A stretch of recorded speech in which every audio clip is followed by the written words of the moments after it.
Hello दोस्तों। आज जो है हम आज स्पेशल गेस्ट के साथ जो है इंटरव्यू करने वाले हैं। हमारे साथ है वरदा। वरदा जो है ancient history culture and archaeology department से अभी पीएचडी कर रहे हैं।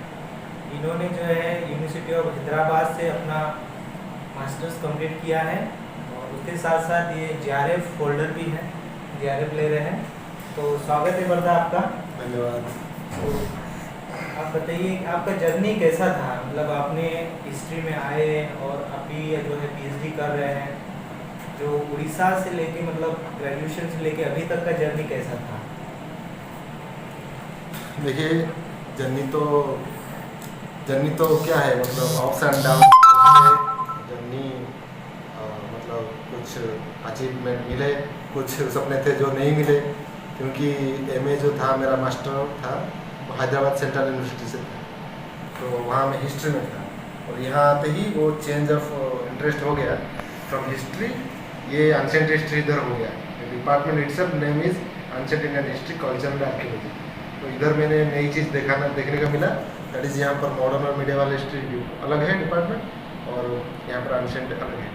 वो तो सही, ठीक है, लेकिन यूनिवर्सिटी में मतलब क्या, मतलब डिपार्टमेंट में फिर में दाखिला हुए, फिर इधर कुछ पूरा टोटली अलग था, जो कि मतलब पिछले वाला यूनिवर्सिटी हमारा एचसीयू से पूरा डिफरेंट था। हाँ, तो ड्यूरिंग 2 years ऑफ एमफिल मतलब चला, अप्स एंड डाउन चला, फिर हुए, फिर पीएचडी चल रहा है, फिर हम स्ट्रगल जारी है। तो आप उड़ीसा से लेके जो है हैदराबाद में गए, हैदराबाद से जो लेके अभी विश्व भारती में आए हैं, तो मतलब आपको कैसे वो आपको इंस्पिरेशन आया कि नहीं आपको उड़ीसा छोड़ के जो है हैदराबाद जाना चाहिए, वहाँ पढ़ाई करना चाहिए? हैदराबाद में पढ़ाई करने का क्या रीज़न था आपका? एक्चुअली मैं जब ग्रेजुएशन कर रहा था, तो तब एक हमारे सीनियर थे, इमीडिएट सीनियर, उनका नाम है हरिकृष्ण साहू। वो केमिस्ट्री में कर रहे थे ग्रेजुएशन, हमारे सीनियर थे। उनको मिला था हैदराबाद सेंट्रल यूनिवर्सिटी, तो वो मुझको इंस्पायर किए कि तेरा तो नॉलेज है, सो तुम आ सकते हो हैदराबाद, तुम काहे इधर उड़ीसा के अंदर रह के तुम्हारे जो टैलेंट है उसको मतलब ये सिक्लूडेड करना चाहते हो उसको। तो मेरे खुद पर विश्वास नहीं था, फिर भी मैंने दिया एंट्रेंस, देखा तो क्वालिफाई हो गया। फिर उसके बाद हैदराबाद चला गया, उसी से सब एकदम चेंज हो गया, हैदराबाद से चेंज हो गया। तो एक अलग तरह का इन्वायरमेंट आपको हैदराबाद में मिला और जी। वहाँ पे जो है आपका बहुत ज़्यादा डेवलपमेंट हुआ। तो आप दर्शकों को क्या बताना चाहते हैं, जैसे आप हिस्ट्री से, एंशिएंट हिस्ट्री कल्चर आर्कियोलॉजी से पढ़ाई कर रहे हैं, तो अगर वो कोई अगर हिस्ट्री में आना चाहता है तो वो कैसे आएगा, या कैसे वो पढ़ाई कर पाएगा, या कोई गांव से है, कोई किसको पता नहीं है कि कैसे हम हिस्ट्री में आए पढ़ाई करें, तो उसके लिए क्या बोलना चाहते हैं आप? देखिए, हिस्ट्री जो है वो तो स्टडी ऑफ पास्ट है। अगर हम एक सेंटेंस में उसका डेफिनेशन बताएं, इसके बहुत सारा डेफिनेशन है, लेकिन कोई भी खाली हिस्ट्री नहीं, आप टेक जियोग्राफी और सोशियोलॉजी, कोई भी सब्जेक्ट, आप कोई भी डिसिप्लिन लीजिए, आर्ट साइंस कॉमर्स के, आप पहले तो आप उसमें इंटरेस्ट होना चाहिए, खुद का इंटरेस्ट, ना कि कोई आपको ऐसे मतलब क्या आप ज़बरदस्ती ले रहे कि क्योंकि आपको अलग कोई नहीं, फर्स्ट चॉइस ऑनर्स नहीं मिला इसीलिए आप ले रहे, मतलब ऐसे आज सिचुएशन के होते हुए, नहीं, ऐसा नहीं होना चाहिए। आपका इंटरेस्ट होना चाहिए, मतलब इंटरेस्ट होना चाहिए। और दूसरी बात चीज़ है, मतलब हिस्ट्री जो है उसमें आपका सोसाइटी का, आपका कल्चर का, आपका आइडेंटिटी का पता चलता है, आपका अस्तित्व, अस्मिता जो है, तो हिस्ट्री लेना चाहिए। मतलब उसमें से आप बहुत सारा, in history there is 1001 stories. हाँ, in what can they can influence you, they can teach you throughout your life, हाँ, एज एग्जाम्पल्स। तो इसीलिए हिस्ट्री लेना चाहिए जीवन में, जीवन के किसी भी मोड़ में भी हिस्ट्री काम आता है। सो मेरा तो यही सोच है। तो ये जो है, जैसे कि अभी जेआरएफ जो है, आप जेआरएफ है, तो ये जेआरएफ उसके बाद पीएचडी कर रहे हैं, तो ये जेआरएफ से लेके जैसे पीएचडी में मतलब किसी को जेआरएफ लेना है या फिर जेआरएफ का पढ़ाई करना है, उसके बाद फिर पीएचडी करना है, इसमें क्या क्या डिफ़िकल्टीज आती है पीएचडी करने में या जेआरएफ का पढ़ाई करने में? आप उनको क्या बताना चाहते हैं कि कैसे हम जेआरएफ का पढ़ाई करें, कैसे पीएचडी का अच्छे से पढ़ाई करें और कैसे जेआरएफ को पाए? जी, पहली बात जो है जेआरएफ का, JRF अगर हम जनरल JRF की बात करें जो कि नेट JRF की बात जो है, हाँ, तो उसमें तो आपको पहले उसमें जो 2 सब्जेक्ट होता है, एक जनरल पेपर और दूसरा सब्जेक्ट पेपर, तो उसमें आप मतलब क्या उसको सही ढंग से पढ़ना चाहिए, मतलब totally you have to give time देना चाहिए apart from your main syllabus जो आप कोर्स कर रहे हैं, सपोज MA कर रहे हैं या फिर MPhil कर रहे हैं। सिलेबस का अच्छे से स्टडी करना चाहिए। सिलेबस का करना चाहिए, उससे बाद भी, क्योंकि आप कई बार देखते होंगे मैं जो सब्जेक्ट पेपर है उसमें सिलेबस से बाहर भी मतलब आते हैं, क्योंकि अगर आपका एंशिएंट हिस्ट्री है, अगर आप हिस्ट्री में दिए है, हिस्ट्री डिसिप्लिन या कुछ भी उसको मतलब क्या सिलेबस से बाहर ऐसे ही आता है, तो आपको सब पढ़ना चाहिए। हिस्ट्री इज भास्ट, है ना, हिस्ट्री इज भास्ट इटसेल्फ, उस टॉपिक भास्ट है, उसका एम्पिरिकल डेटा ही भास्ट है, तो आपको ठीक से पढ़ना चाहिए।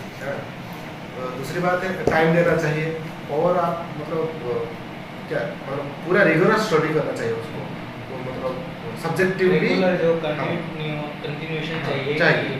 तो एक बार में अगर नहीं हुआ तो आपको परेशान हैरान नहीं होना कि नहीं मेरे एक बार में नहीं हुआ, नहीं, आपको लगाव होना चाहिए। Second time third time also you can give, तो देना चाहिए विथ इंटरेस्ट, और मतलब उसमें फोकस रखना चाहिए। हाँ, तो अगर JRF हो गया देन फिर PhD का जो सिलसिला है, उसका जो सफ़र है वो अलग है।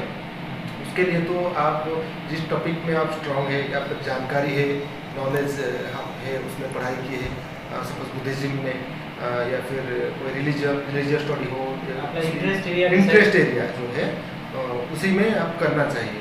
दूसरा चीज़ होता है गाइड का इंटरेस्ट, अगर आप किसी के अंडर MPhil कर चुके हो या फिर किसके अंडर करना चाहें, उनके साथ आप मतलब कंटैक्ट में हो, उनका भी थोड़ा वो देखना चाहिए, वो सेकंड चॉइस होता है। लेकिन पहले तो अपना खुद का जो है नॉलेज जिसमें है वही टॉपिक चूज करना चाहिए।